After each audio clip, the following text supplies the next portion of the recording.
What's going on, everyone, and welcome back to this episode of Split Screen D&D, the place where we are attacking all things Dungeons & Dragons from both sides of the screen. My name's Tom Quinn, resident Dungeon Master here at Modern Myth. And I'm Josh Winans, resident player character here at Modern Myth. And we've got I think I'm going to be driving this one, but Yeah. I think it's... I'm hoping I can win you over to my perspective on this. We'll You see. usually do, but it's kicking and screaming. So we'll see. We'll see how your persuasion skill goes today. The topic, and this topic is a little amorphous, but I'm going to postulate that the dice rolls at your table may well be ruining your game. Bum bum bum. But before into getting that incredibly clickbaity title, hey.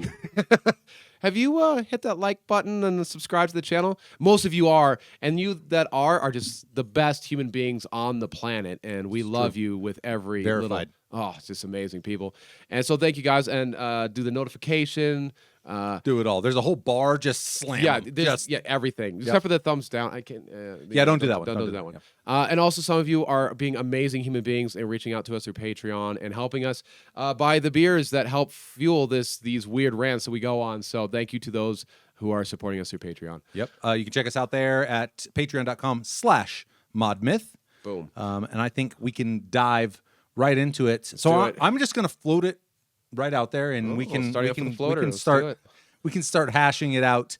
The crux of this conversation really, I think, actually is less. You're right. It's pretty clickbaity. It has less to do with the idea that they're ruining your game, and more a conscious examination of our relationship to the way we roll dice, when we roll dice, why we roll dice. Yeah. And that if you're just kind of doing it haphazardly, they may well be diminishing your enjoyment of the game rather than enhancing it, which is really, really why they're there. Those rule sets that exist are there to be actuated by the players and the DM to make awesome experiences. But I think if mishandled or just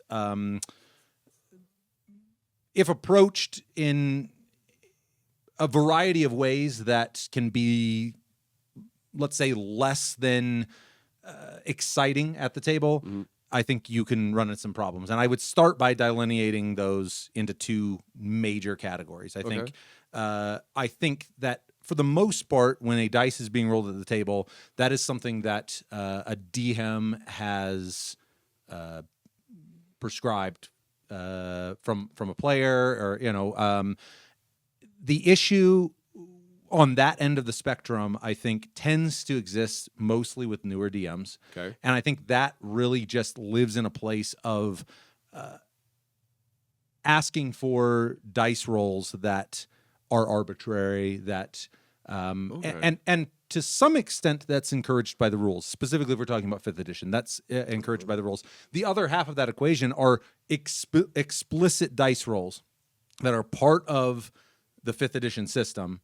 That it's not it's less a matter of, when should I ask for this roll? It's more this is a roll and it should be asked for at times, that I think probably could be done away with altogether, or at least thought about a little bit differently. And those get into, and this is something that we kind of touched on in our OSR follow-up even, those get into what I would think of in general as kind of your blanket roles, your investigation type roles, your perception type roles. So that's the initial delineation, I think, is that there are effectively roles that 5th edition says, hey, DM, sometimes you're going to want to ask for these roles. And I would argue that some of what they tell you should sometimes ask for, there's a chance that it is actually not enhancing your game and very possibly diminishing the experience at the table. Now, I already know that you stand on a different side of this equation, given some of what we talked about in the OSR, but yeah, the idea, for instance, of roles like perception and investigation, these types of roles. Clearly, these are explicit parts of 5th edition. There's just no two ways about it. And we just barely scratched the surface on this in the OSR video, or the follow-up OSR video. And like I said, I don't think there's inherently anything wrong with that system. It's part of 5th edition. We've played tons of 5th edition with this, and I don't think, I'm not saying that's a bad way of doing it. Yeah. The whole point is it should at least be analyzed that potentially walking into a room and going, I check for traps, and there being a roll that just does that, that may not be the most enhanced version of gameplay at the table. Yeah, I can see where you're going with that. Because when we're doing the OSR stuff, it was a totally different way to approach that side of the game. That it wasn't just like walking into a room. But one thing I like about that system, that what do you do? Like me and you, as normal human beings on this plane of reality, we are limited, right? We are not. Well, I'm a little bit of a super genius. You're borderline, but they're still trying to figure out the no, I was kidding. Low end of the spectrum for me. No, I was just kidding.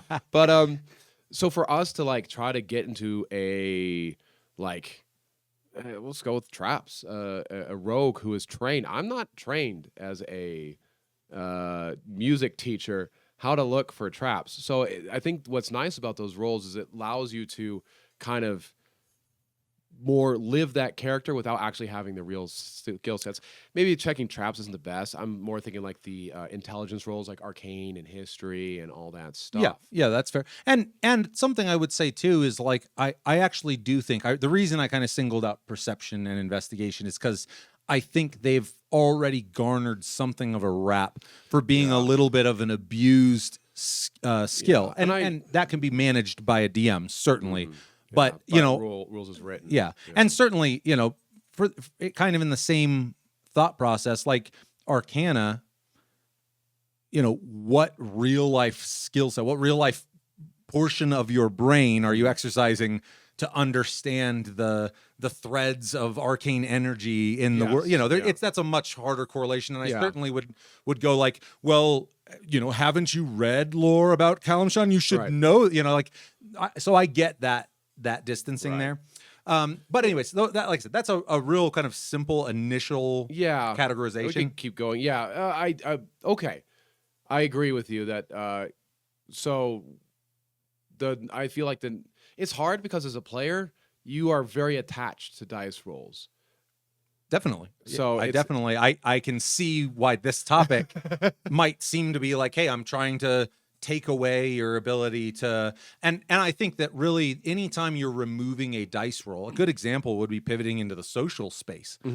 That becomes a situation that I think is a lot more gray for people because, for instance, let's say you're talking to the Duke. Yep.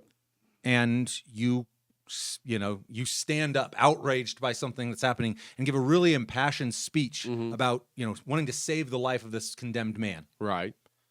And I'm talking about literally everyone at the table is going, holy shit, Josh is going beast mode on this speech. Like, if my impulse is to go, that was pretty good, man, but your charisma's pretty trash, give me a persuasion check. Okay. I still don't see a problem with that. Well, so you could like give a advantage or something like that. Sure, and oftentimes that's the way I would adjudicate that. But I'm saying that there are times in which, like the example of I'm not a rogue or I'm not an actual wizard in real life. I don't have the. If you say something that is compelling to a character, let's say, for instance, you say something that I know is so compelling to an NPC. Let's say this NPC's daughter passed away recently, and maybe you don't even know this. It's just in my notes, and you give some speech hearkening to the innocence of childhood and whatever it is, and I go, holy crap, how could this guy not hear what you're saying right now? It's an opportunity for me to adjudicate that situation differently. in my mind, and this is how I think of speech skills in general. Like, coming from it like that, if I'm just talking to someone and I'm trying to empower them, or like we're in a kind of an agreement, yeah, I could see there not being a role. But if I was like with the king and I was trying to convince him of something that he didn't really believe in or something, then I feel like a role is No doubt, necessary. no doubt. And we're also talking about potentially you may not be good at this skill. Well, what happens if that's your number one skill? Persuasion is your thing, Right. But you just roll in that one, and you crushed the speech, and you said everything you needed to, and you know all the information to make that work. That's the way the dice lie, man. Yeah, but that feels terrible as a player. It feels horrible to invest yourself in that role play and then be told, well, that one, and like I said, this is why it's worth addressing. Yeah, because I really do think, and like my mind slips to Katerina or Amanda, who that's like, I mean, those are major skill sets for her. Yes. But if you sit down and you're in that negotiation, and let's say you've taken great pains to come to know this individual, like you go talk to all of their close, their closest confidants, and you've gotten to really know this, but you've spent time preparing for this negotiation. Yeah. You've done everything, I would say, to attack that problem in the way that you should. Right. It feels really, really bad to show up totally prepared, execute, because that's the thing is your mouth is saying something and the dice are saying something else. Yes. And I guess in the context of that framing, I think there are absolutely times in which, and here's the thing, if I ask for a dice roll, I've got to stand by that dice roll. And I'm arguing that sometimes I shouldn't ask for the dice roll. Sometimes an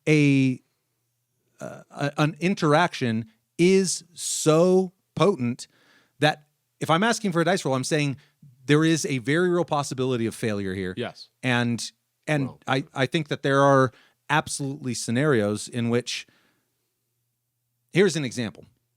You with an intra-party conversation going on, how often are you having to make a persuasion roll against one of your party members? It's not that often. We don't do that, no.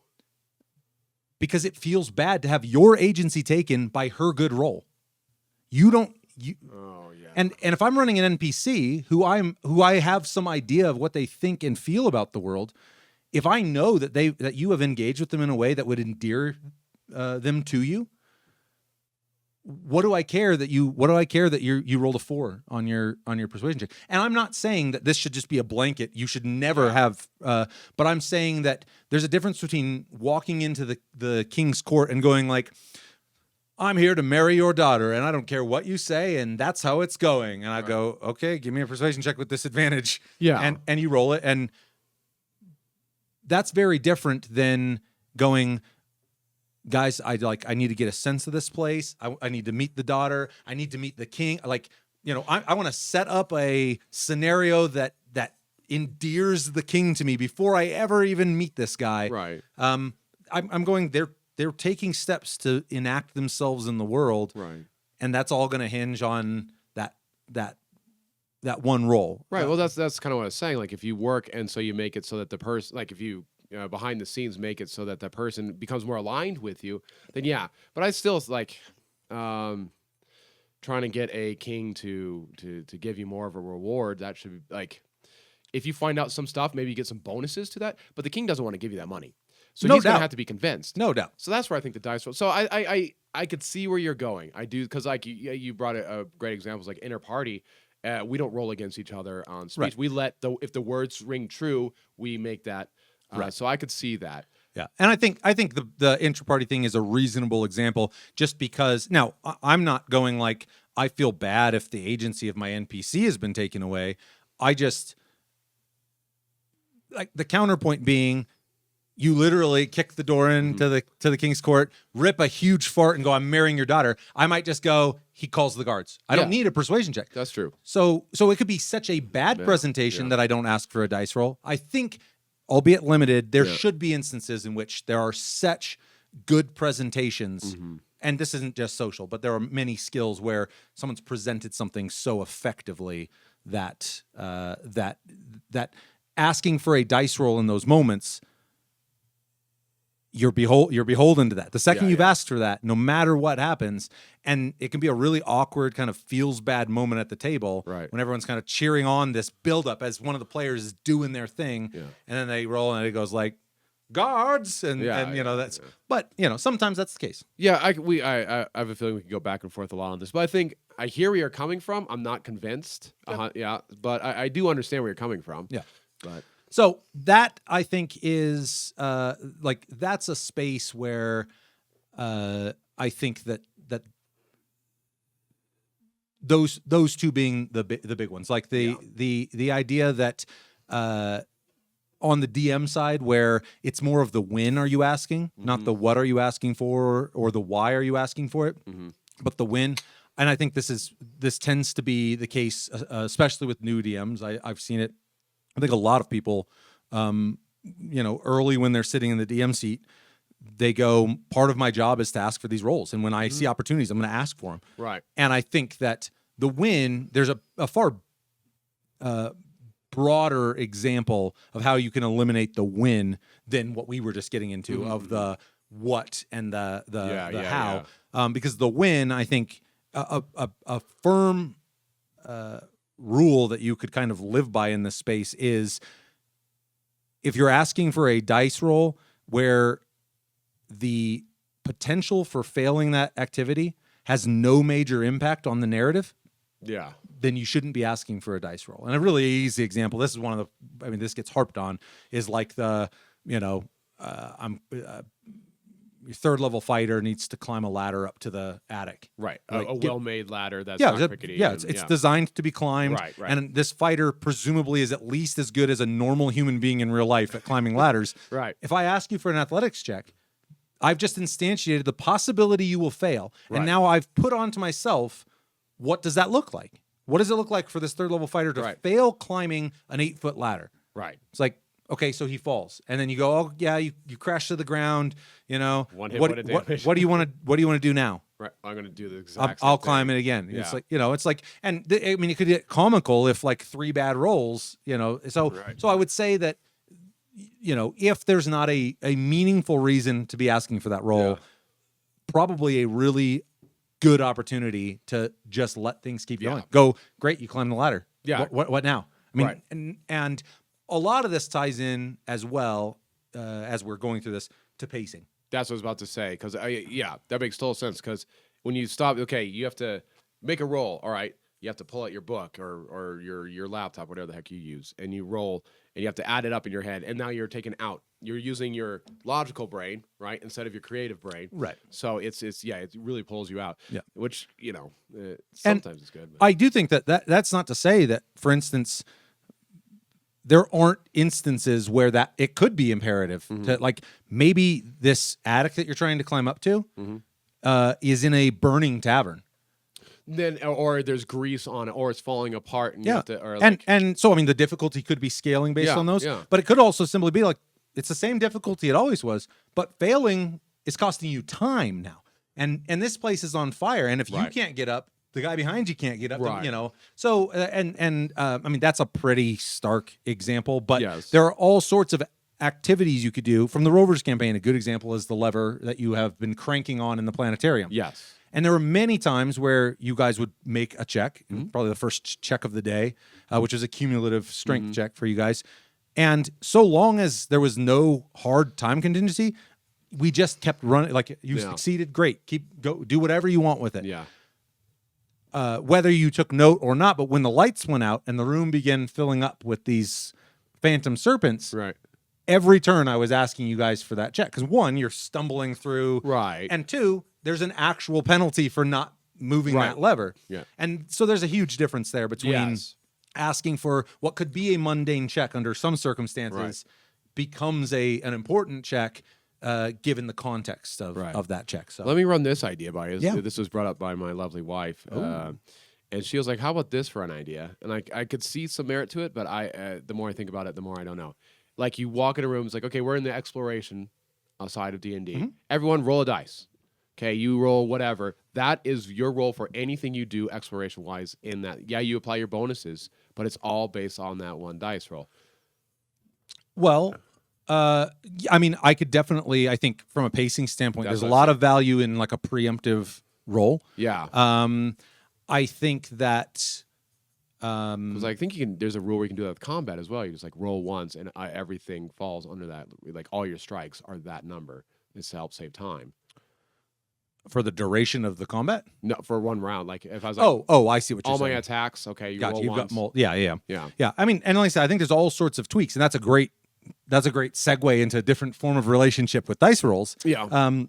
I think that I mean, I certainly think again, it's one of those things worth examining. Like if you're finding at 5th edition, I don't generally find that exploration is a place that slogs, but certainly in that case, I think the one thing you end up having trouble with as a DM, if you're using something like that, is building tension and weight into those actions because you've already rolled. You basically know how successful or That's not true. successful you are for this day worth of travel or well, it whatever. would be for is. like one room, like Oh, okay, yeah. this room. But if you like, then again, if you rolled like a nat 1, you're like, why am I even fucking bothering looking? Well, at this yeah, room? a character checks out. I feel like, or a player, Yeah. the player goes, "Well, I'm useless. Wake Yeah. me up in 10 minutes." You know, Exactly. And so, That's true. and I think that hopefully situations are presenting themselves in real time that are getting those players going, "Oh, I want to go do this." Yes. And if you already know it's a nat 1, you're all of a sudden you're going, well, I would probably go do this, but I'm going to fail at it anyway. So I guess I'll just do push-ups. You know, that'll be my thing when I'm, so like I said, I do think that there is an application for taking a blanket roll and, like, I think for instance, there's chase sequences are kind of an interesting, knacky thing. And I think there's some room for taking some kind of blanket roll, throughout that. But again, the kind of the tension that you can build with each successive roll, kind of thinking about it in the 4th edition skill challenge sense, where it's like, okay, we succeeded that time. Now we're getting to the next phase. What are we each doing? Okay, we're doing this and seeing each of those rolls come up and like, are we going to succeed or are we, and like, so that you can, I think there's, and kind of to your point, players like rolling dice. They like getting those 20s. They don't, and they don't like getting that ones, but it's still those big moments, those big swings that they can present. Right. But I think there's absolutely room in a conversation about how dice are impacting the quality of your game, to talk about literally the physical like mechanics of rolling dice. Like, are you rolling attacks and damage simultaneously in combat? Like that will speed things up, no doubt. Even if you miss. Well, who cares? You just ignore your attack dice or your damage dice. Then, things like that. So, no, I like the idea. I honestly, I think I'd have to think about it more to figure out. I guarantee there's a place for it. Right. But I'd have to think about it a little bit more. The more I thought about it, the more I was like, that is a great idea, but you have to be, I think, selective with where you use that. Yeah. And that's one thing that, too, I think if you ask that of your players and they're not crazy about that idea, it really feels like you're literally going like, strong argument. Yeah. Whereas, like I said, if you're going like, hey, I'm taking your earlier success and I'm just counting it. But if you're going like, hey, everyone roll a dice and you fail, and I go like, I'm actually not going to ask for any more. I'm just going to keep that fail. That feels a little. So, like I said, I am actually on a crunch on that because I think that there's some there. Interesting place for that. Shout out to my wife.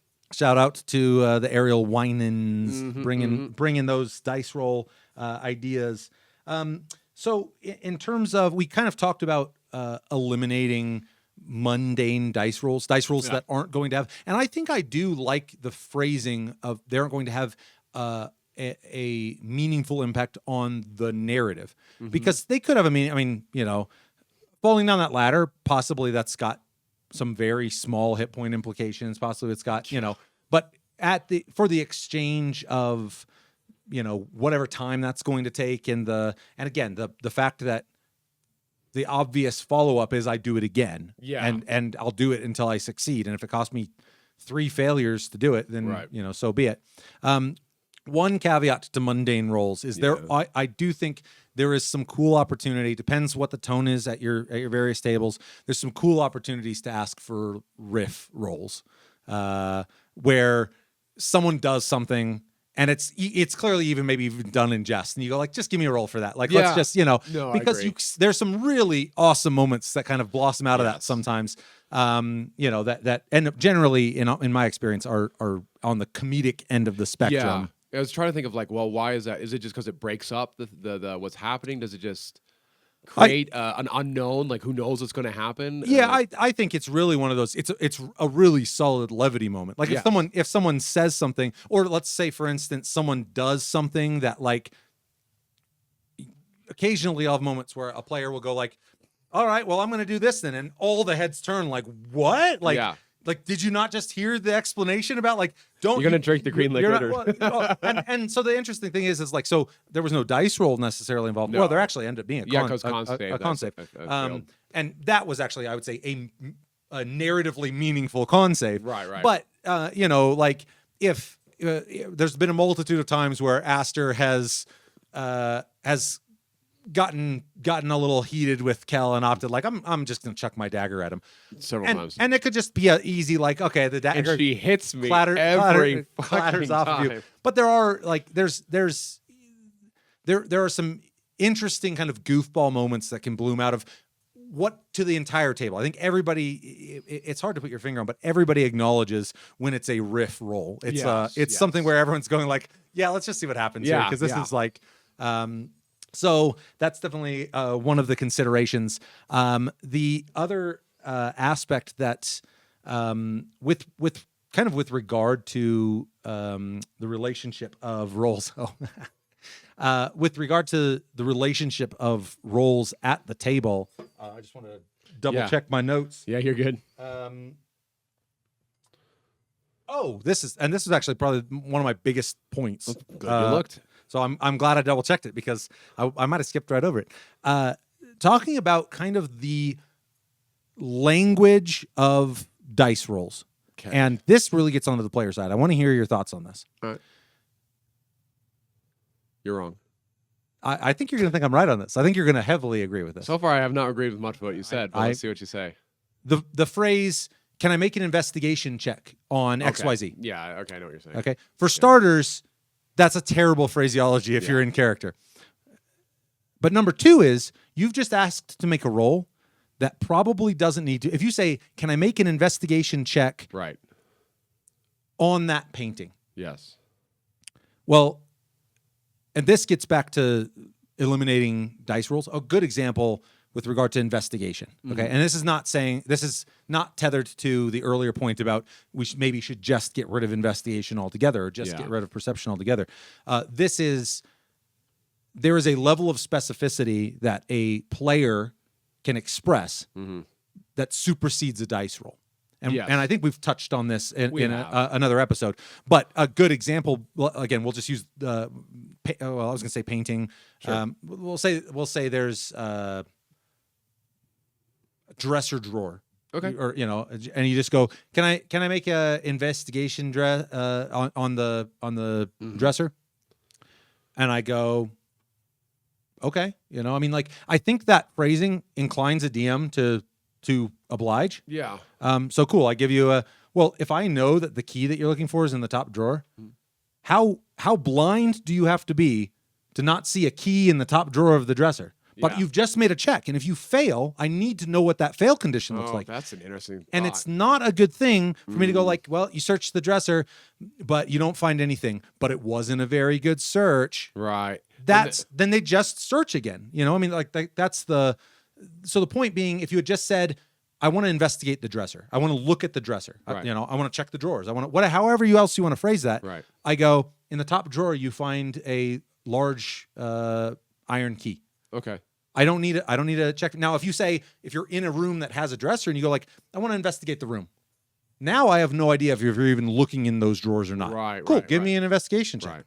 But so that level of specificity, but I really think the language of players preempting what their action means by dice roll is not uncommon, and I think it's something that much as we talked about in the decisiveness portion of our great attributes, it's something where you are asking a DM to indulge in what is probably a bad habit in that moment of asking for a roll that doesn't need to occur. No, I totally agree. And yeah, we did hit on it, and it was a light bulb for me because I just like, oh, I think we were pretty good about it for a while, but I think we've gotten back into that habit. At least I've gotten a little bit more into that habit where I'm asking for permission rather than just taking control. Oh, gotcha. Yeah, with regard to the decisiveness. But, and I don't know that I find that question too much at our tables. Oh, okay. I thought I was doing it a little bit. The question of, can I make this type of check? That phrasing, I'm not sure. I mean, honestly, I'd have to think about it a lot more. But I think maybe because we're running, because in our campaign right now, we're switched bodies. And that might be happening more just because we're not quite sure what we can do because it's such a weird circumstance. Right. But I definitely think that that's a great thing for players to keep in mind and for DMs to keep in mind is like, you may have the impulse to grant that. Like, sure, give me an investigation. If they had asked to, I want to check the drawers of the desk. That's your opportunity to go, do I need an investigate? Like, if this player has eyeballs, can they fail at finding a key? There. Right. Now if it's a hidden drawer, that's a very different scenario. Well, that's from the player side. I guess we should just state, hey, I want to do this. Boom. And then again, I like the referee thought. It's like, well, okay, as a referee, you want to do this. I decide that this skill is what you need in order to accomplish that. Right. Boom. And it might be like, you've done this before. I'll be like, can I look at the cabinet? Well, what are you looking for? Like, I'm like, well, I'm looking to see if there's like any like things out of place or is any loose joints or anything like that. Right. Perfect. And that's exactly the specificity that I think I'm fishing for. Do I need a roll here or not? Right. Because let's say you go like, well, maybe you're inclined to think that the cabinet's concealing something on the wall. Right. And you go like, are there any scratch marks on the ground? And I go like, well, in fact, it does move. Yeah, there's likely some indication that it's moved. Yes, you see the scratch marks. I don't need you to investigate that to know. Yeah. You've asked with a level of specificity that has removed the need for that check. And I think as DMs, again, especially starting out, that can be a really difficult thing to just say yes sometimes. Instead of thinking like, well, they need to search for it. They need to find this. And it's like, well, they just asked exactly what they're looking for. Like, how could they miss it? Right. If it's there. And going with the pacing of the game, odds are likely that, especially if you're running with a party, that one person's doing one thing.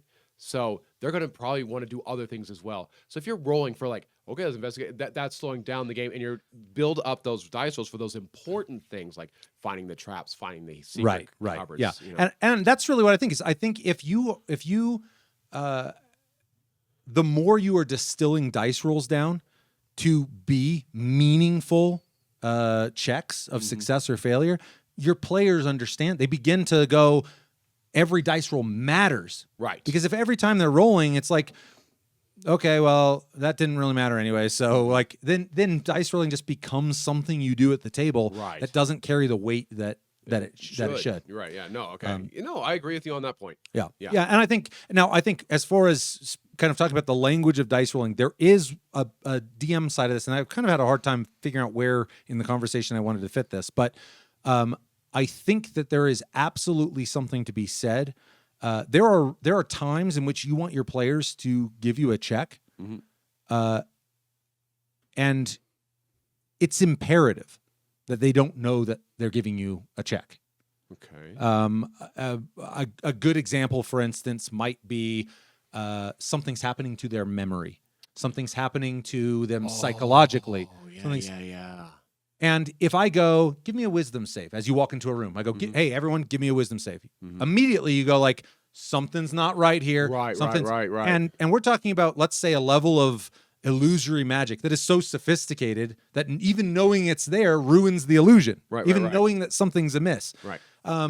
So with regard to language, I think there are absolutely times, even though that might be exactly what they're doing, where, and this also comes down to having notes on what your character's modifiers are, or your player's modifiers are, because there might be times where I go, well, they're standing outside of this room, and then the very next room that they're going to be in has this weird illusion in it. Okay.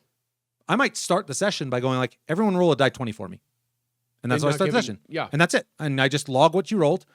And now I know That was a wisdom check, but you guys have no idea, and it's not even. It could be 20 minutes. It could be another session before we hit there. And you never ask like, "Hey, what's your wisdom modifier?" So we have literally. It could be like, "Hey, I just want to see." Like it could be a random encounter table that you just, "Hey, I don't want to roll this. I want you guys to roll it." And something that there's also that question mark then of what, kind of why did we just roll that, which already starts to set, especially if you're playing in kind of the psychological space. Yeah. And so that comes down to, whereas again, what you're explicitly asking for is a wisdom save or whatever it's going to be.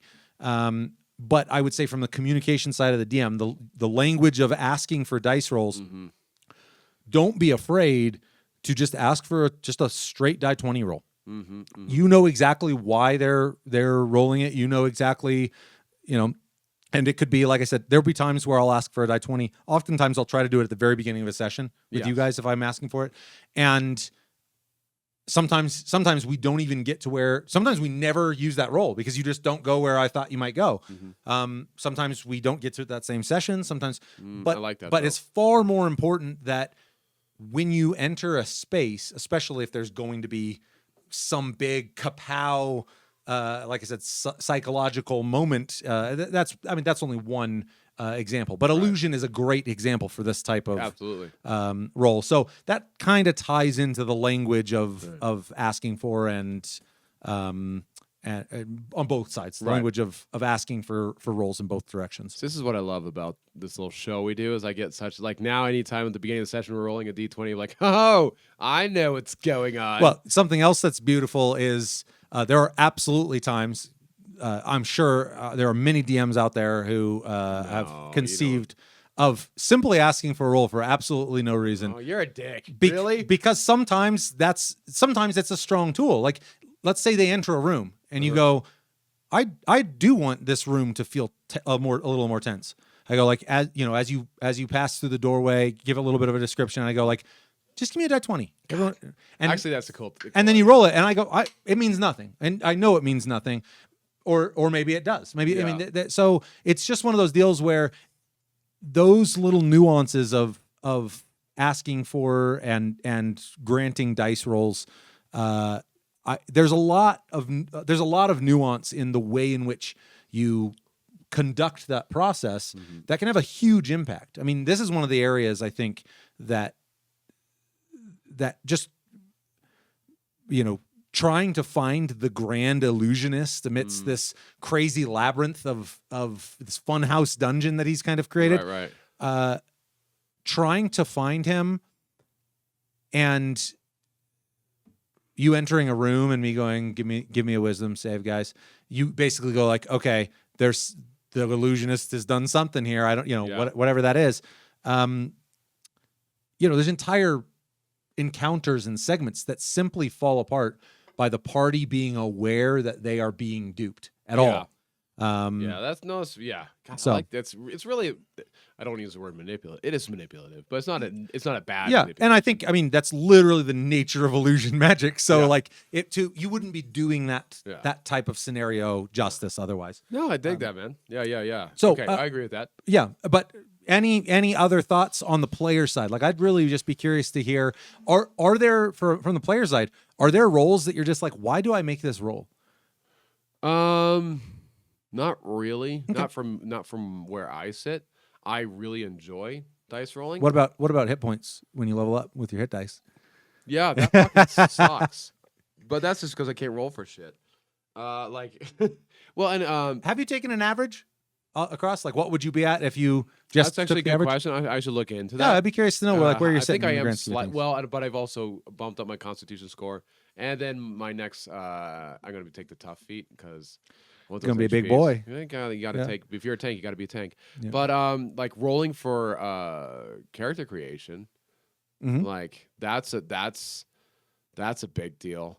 Like, I don't know. I know you're a much bigger fan of a point buy or. Well, I like being sure. I like know. But that being said, it's not so bad. Like, it does build tension. It also forces you to be a little more flexible, which is more difficult for me. But once I explored it, I was like, oh, this is actually kind of fun.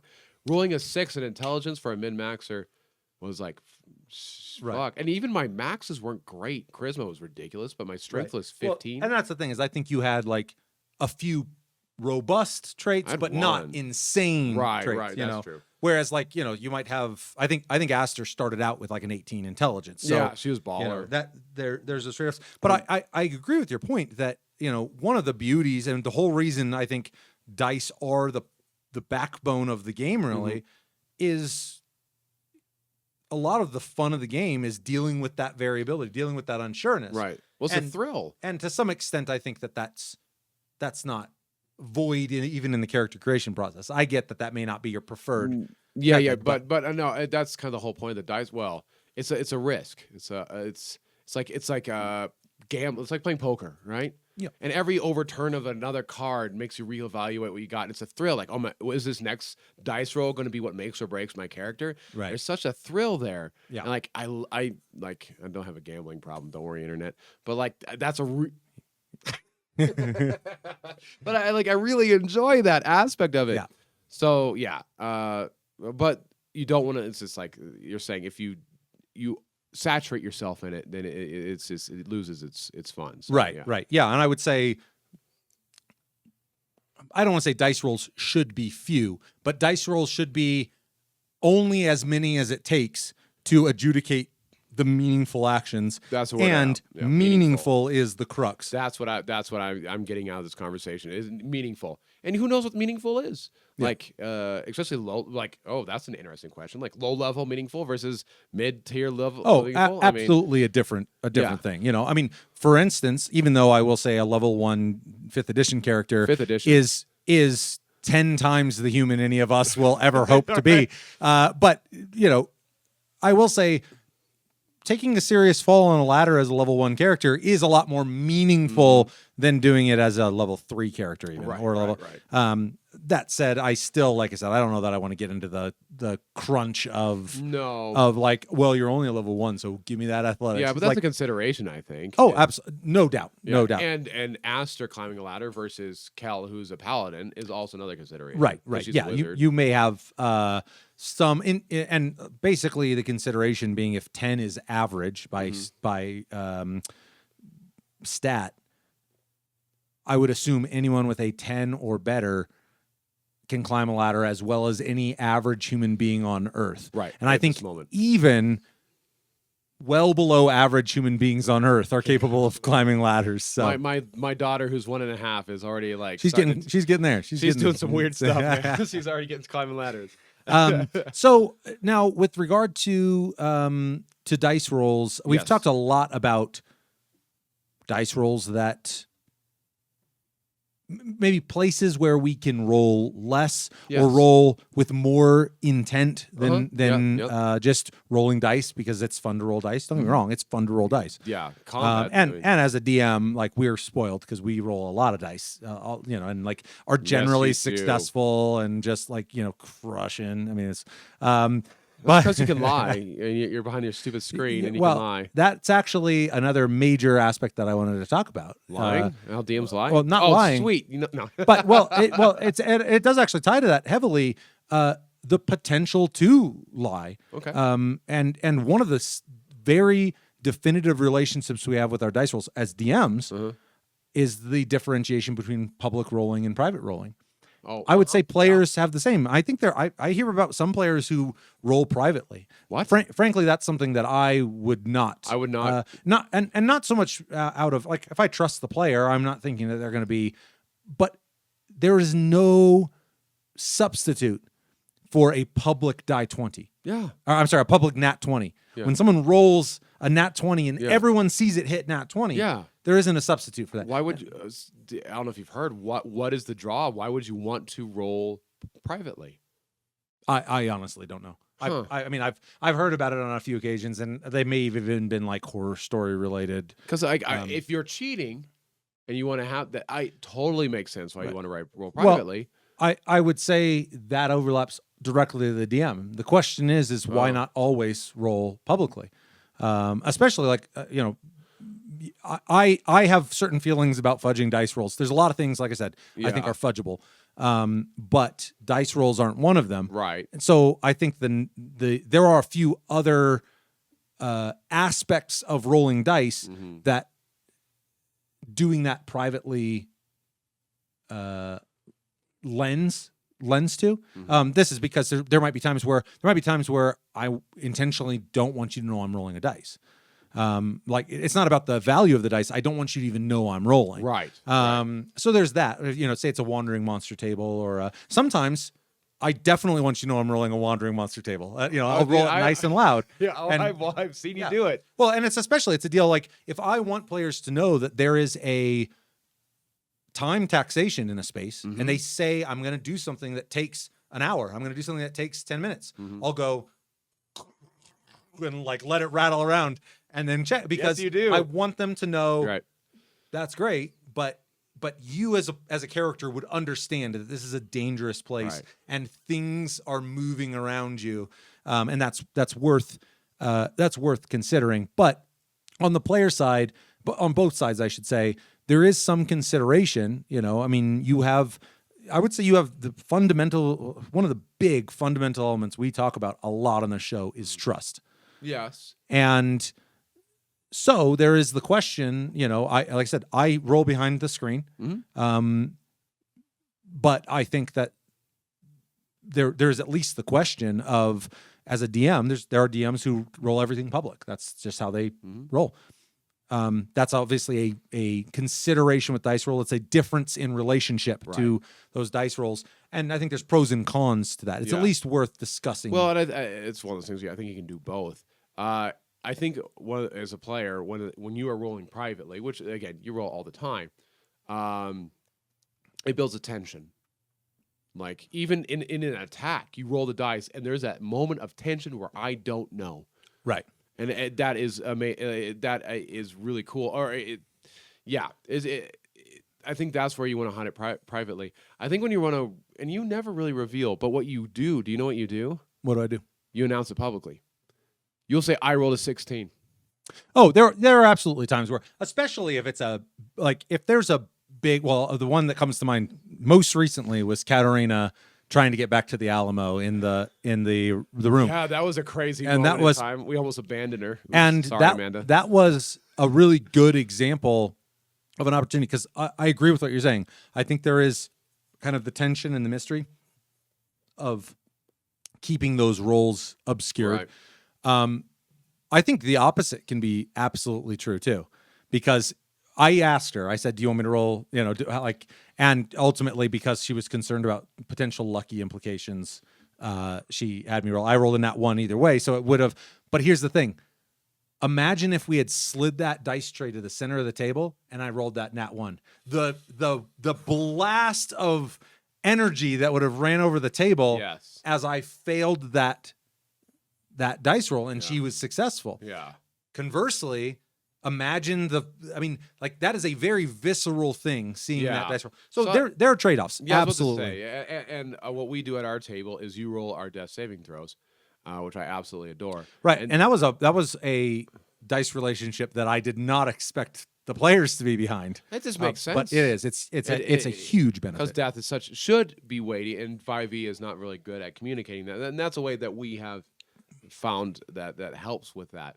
And if I saw you die on a battlefield, I'd probably walk over your corpse. But if my wife fell, I would immediately try to tend to her, and not be like, oh, I know you passed your death saving throw, so I'm not going to tend to you for a while. Right. It's just And I would come back as an undead, and I would hunt you and your wife down. You know what I miss from 4e? Revenants.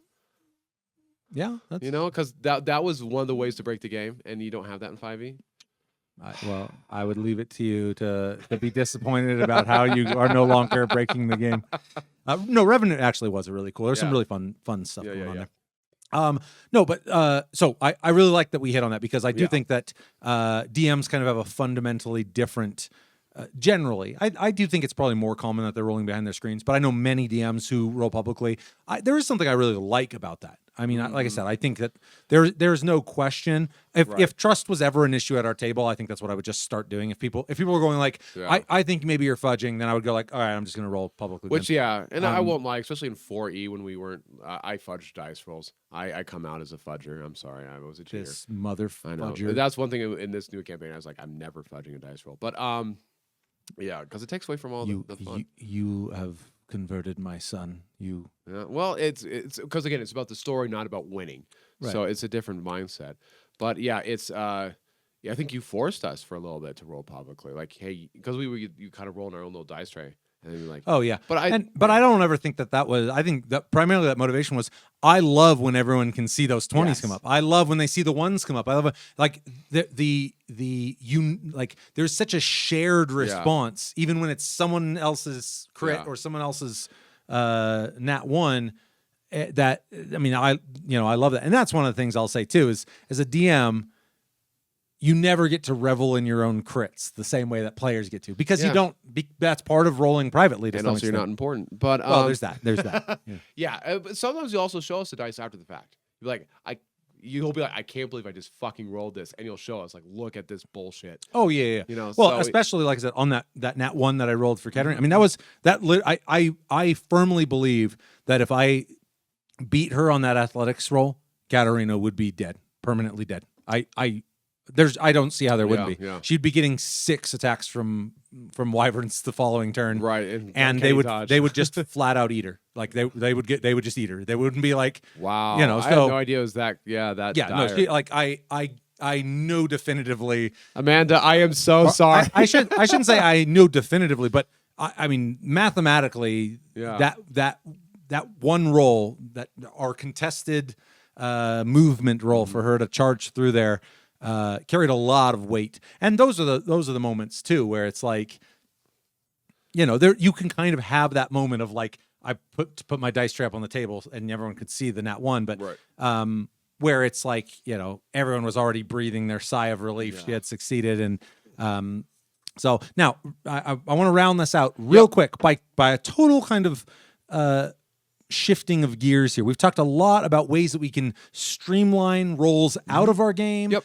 Whether we agree on them or not. Yep, but, that's okay. But we've definitely I'm right. You're right. We've primarily Kel's going to die next session. we've definitely definitely addressed just a lot of ways that taking rolls out might improve the game. And to not touch on some roles that maybe should enter the game space, I think would be it just wouldn't make a lot of sense unless we're saying like, nope, 5th edition got it perfectly right. And I'll be the first to admit that's far from the truth. There's all sorts of things. Absolutely. Do you as a player have something that you're like, I really wish this was a thing. I really wish there were roles for this. I wish that they're, and if you don't offhand, I don't want to put you on the spot. No, you're fine. But I can give you an example of something I have in mind. But I want to give the player perspective a first crack if you want it. God, you're throwing this at me, and you're like, hey, when do you want to roll more? This should be a. I'll give you an example when I want to roll more. Let's say, we're in a story heavy moment. Okay. Right, where a lot of narrative placing, a lot of conversation, a lot of social stuff is happening. I love when a dice roll, because when you're like, hey, make a dice roll, even if it's not me, if you're just like, hey, we're gonna make a dice roll. So I have an attention span, as we all do, and I might check out for a little bit, and you calling for a dice roll immediately brings me back. Well, and that probably harkens back to our point on dice rolls. Indicate something meaningful is happening, and I completely get that there can be all sorts of RP that's taking place that's purely in the spectrum of flavor and information, whatever it is. But that dice roll should be a call to everyone's attention to go. There could be a pivot here. Something could be happening here, right? Or it could be like a dice roll, like, hey, even if it's just like, okay, you're okay, make an intelligence check. All of a sudden, like. Ariel will make an intelligence check. I'm now re-engaged because I want to see what she's doing. Right. You know, so it's just a way of bringing me back because I have the attention span of a hummingbird. But yeah, I think that's my main one. Would you call that the attention span roll? Is that the? Yeah, let's call it that. Hey, John, like I'll see you get intelligence checked out. Just roll some dice. What do I get? And you're just back engaged in the game, bud. Roll 6 die 20. Oh shit! What'd you get?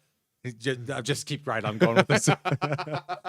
No. I think that I think you bring up a really good point. Is the dice roll aspect of the game, if you have distilled that down to some point where that is representing meaningful changes happening in the narrative space, that can be a really great tempo management. Yeah. If it's been 20 minutes, 30 minutes, an hour since the dice has been rolled, happens in D&D, especially 5e.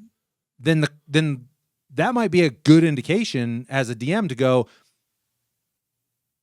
what we're doing here isn't meaningful enough. Not enough is transpiring. And like I said, that won't always be the case. There are times where some players are exploring aspects of their character or the world or whatever. But you bring up a great point that dice rolls can also kind of be a metronome for the DM's ear, player's ear as well, to go, oh shit, something's if happening. Dice rolls mean something meaningful's happening and we haven't done it in a while, right? What the fuck have we been doing for the last 2 hours? That's a great point. I love that. Oh well, hey, thanks, man. I think that's absolutely worth keeping, kind of in the forefront of our mind as DMs. The clatter of dice being our tabletop metronome. I like that. I like that.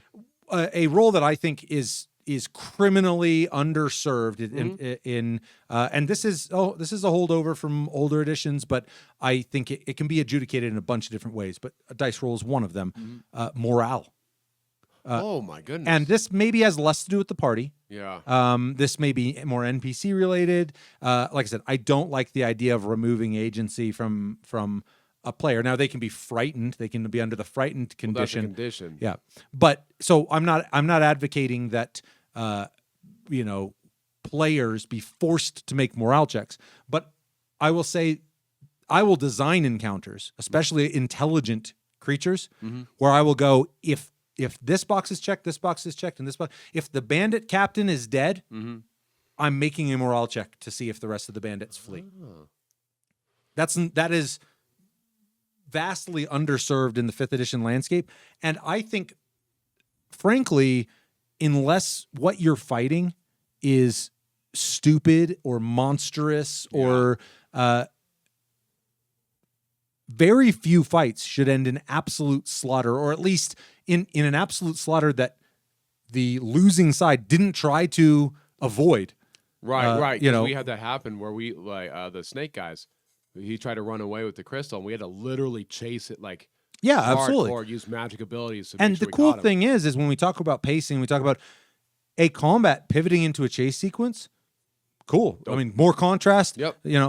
Or it could just be a combat that pivots into the parties needs to lick their wounds. So let them go. And then you're going to face a consequence of whatever that means. Well, now we've thoroughly gone into the exploration pillar to go find that guy if you think it's important enough to do so. But the idea that and like I said, there are times where I won't even have a dice roll assigned to it. I might go, if the bandit captain is dead, the rest of the bandits will flee. It's just an if-then statement in my design of the encounter.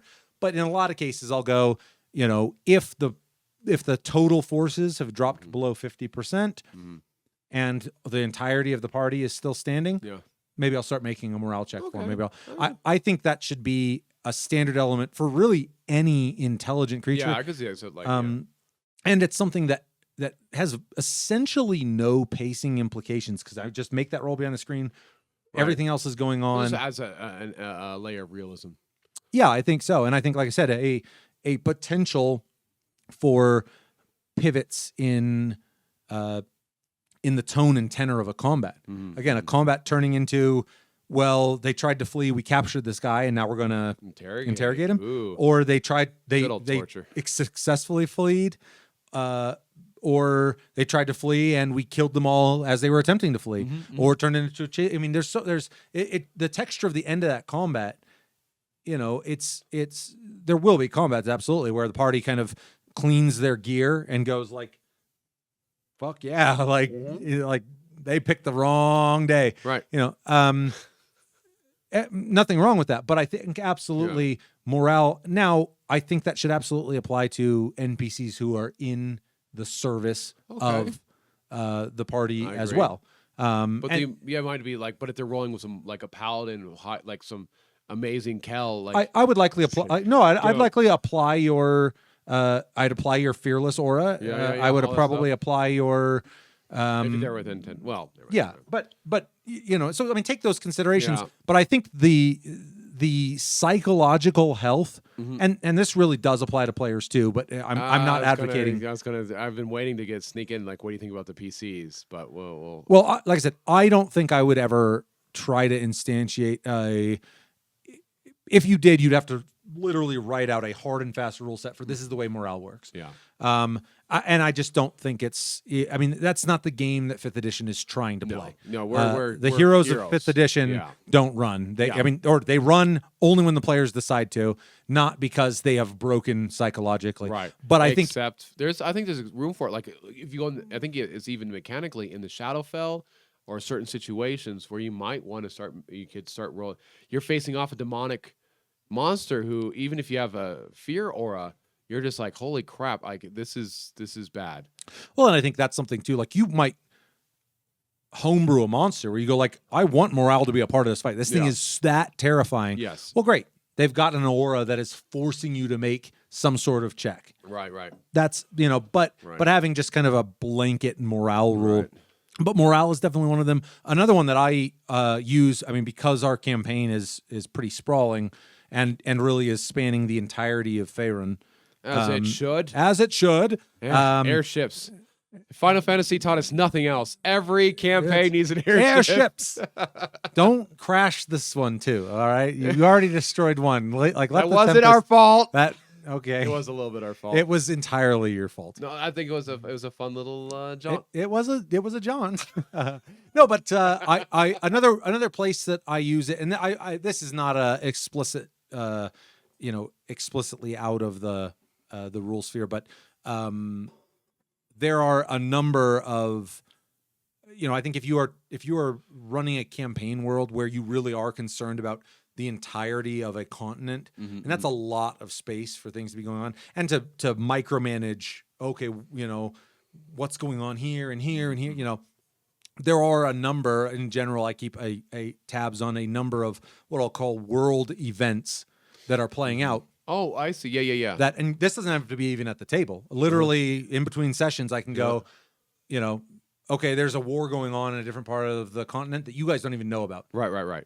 And I make a single kind of roll with the strength modifiers of those armies, and I go, who's winning that war? Right, playing Risk outside of the table. Yeah, kind of, and such that when you come upon it, I need to know what state that war is in. Like, is one basically vanquished? Are they in gridlock because it's and so that's a place that that is really kind of campaign dependent, and it's something that I think it's a really cool way of letting the dice tell the story about what's going on in the world, instead of me just sitting down and going like, well, I really want the orcs to win over here. So maybe, whatever, the orcs and the humans are engaged in battle, proper Warcraft style. That's another great place for dice rolls. Again, it's away from the table. And I would say there's all sorts of away from the table dice related stuff that can really lend itself to your campaign. If you don't mind me asking, are you doing this stuff right now in our campaign? I'm not saying any more than that, but yeah. I mean, I want to hear some rumors and some taverns about the forces falling in the south and shit. Well, the next time you're in a tavern, find that. Don't worry, if the rovers go anywhere in a town, the first place we look for is a tavern. Well, I'm just saying, like, you're gonna have to talk to the barmaids. That, like, it's gonna have to be a speech thing, not just a show up and they do the thing. No, we don't do that. You're absolutely right. We don't hit up people for information. Well, you generally just try to, like, get them into the bedroom, I feel like. And hey, no, I'm departing my bardic past, and I'm actually a chase. You've been pretty good. You've been a pretty good boy for Illustrate. No, I mean, you got any other thoughts on places that you'd like to see more dice? Like I said, I don't think 5th edition is short on those options. No, but don't like, because we talk about trimming the fat. Yeah. But remember, fat also. Look, this is going to be a cooking thing. I love the reference. Like, go get it. Yeah, fat adds flavor, so don't be afraid to leave fat there, but don't have excessive amounts of fat. Right. If you're trimming that brisket, you need a little on there if you're gonna. You need a little on there. You gotta, Yeah. no, I completely agree. I think literally every point that I had about removing these should be thoroughly considered. It's not just a blanket call to start yanking dice rolls out of your game. Right. But I think more campaigns are suffering from an abundance of dice rolls than the other way around. But I could be wrong about that, and I would love to hear in the comments what is your relationship kind of with how much are dice pulling the reins at your table? Are there, what did we miss? I mean, there's there's so many cool homebrewed dice related tricks. Yeah. So many. And this is so table dependent. It is, and the thing is I'm really hoping that the one thing I've come to really love about doing these episodes is the topics that I, like we'll talk about something and it'll be something that is, I consider to be a really interesting topic. And then people will start laying things down in the comments and I'll go like, holy crap, that's so good. I'm using that. Holy crap, that's so good. I'm using that. Like there's so much cool stuff coming through the comments feeds. So I would love to hear from everyone. What's your, specifically on that endpoint, what is a role that you have instantiated in your game that is like, holy crap, I cannot believe the rules as written did not include this. I love that as a standard. Yes, give us your ideas so we can steal them. Yep. Oh yeah, I want to steal. And Noah, but 100%. If there's anything that's like landing at our table hard and from someone, be keeping an ear out. Those shout outs go out on the Rakish Rover side, but be keeping an ear out there because if you're bringing stuff to the comments that is enhancing our experience at the table, no doubt we want to give credit where it's due. Absolutely. So, I don't know how we're taking this one out. This is are we officially there? I feel like we are. I feel like we've I think so. I think arrived. I think everyone's got their own relationship with their dice at their tables. I can't dice. wait to hear what people have going in the comments absolutely, there. yeah. So thank you again for all that engagement. Yep. How are we taking this one out? What's the play? All right. So walking in, you're trying to convince the player, your DM, you filthy DM. Your party comes in trying to convince the king that they should be given title and land for when they're convincing beyond their normal reward. But the dice have spoken, and they rolled a 5. How does the king respond to the party, to their audacious request? Well, as I kind of initially stated, I'm going to need to hear precisely what you brought to So with my a 5? what you brought to my court, boy. Well, you see, we killed a monster and here. Gods! The What? world is yours.